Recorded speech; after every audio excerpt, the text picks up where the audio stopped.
Hi friends, I'm really excited to read to you The Mouse and the Motorcycle. I've really missed you over the last couple of days, and I hope that you've enjoyed the sunshine. I hope that you're safe, and I hope that you have gotten to spend a great time with your families. This is The Mouse and the Motorcycle by Beverly Cleary. When I look at the cover, I can make a prediction that this book is going to be about a teeny tiny mouse and a teeny tiny motorcycle. My hope is that as we read together, we'll be able to make predictions about what's going to happen, make inferences about what's going on that the author is not telling us, and that we'll be able to talk about the elements of the story, our favorite characters, who we hope to see, what we hope to see happen next. Let's get started. Chapter 1, The New Guests. Keith, the boy in the rumpled shorts and shirt, did not know he was being watched as he entered room 215 of the Mountain View Inn. Neither did his mother and father, who both looked hot and tired. They had come from Ohio and for 5 days had driven across plains and deserts and over mountains to the old hotel in the California foothills, 25 miles from Highway 40. The fourth person entering room 215 may have known he was being watched, but he didn't care. He was Matt, 60 if he was a day, who at the moment was a bellboy.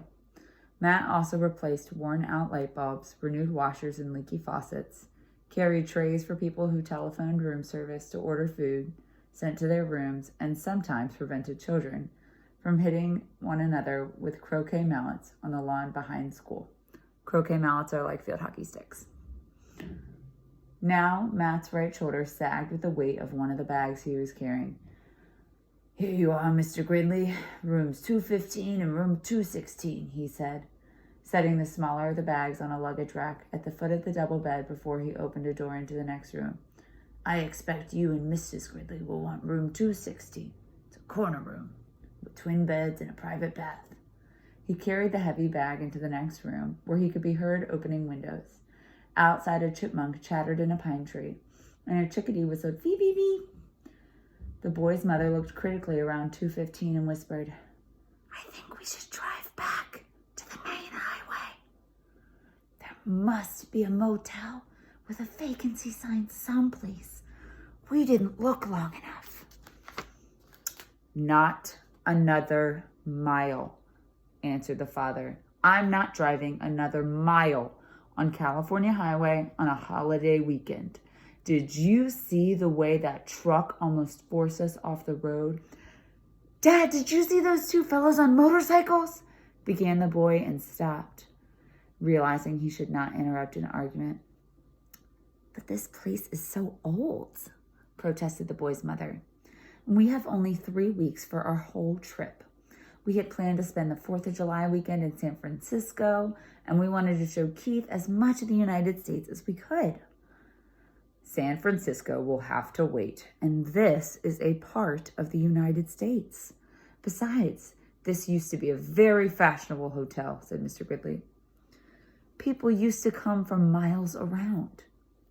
50 years ago," said Mrs. Gridley, "and they came by horse and buggy." Horses and buggies is like if you were being pulled by a horse as opposed to a car. That's what a horse and buggy is. The bellboy returned to room 215. "The dining room opens at 6:30, sir. There's ping pong in the game room, TV in the lobby, and croquet on the background. I'm sure you'll be very comfortable." Matt, who had seen guests come and go for many years, knew that there were two kinds: those who thought the hotel was a dreadful old barn of a place, and those who thought it charming and quaint, so quiet and restful. "Of course we will be comfortable," said Mr. Gridley, dropping some coins into Matt's hands for the bags. "But this big old hotel is positively spooky." Mrs. Gridley made one last protest. "It's probably full of mice."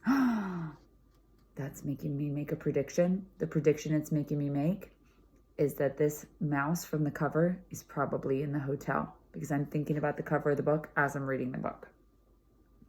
Matt opened the window wide. "Mice? Oh, no, ma'am. The management would not stand for mice."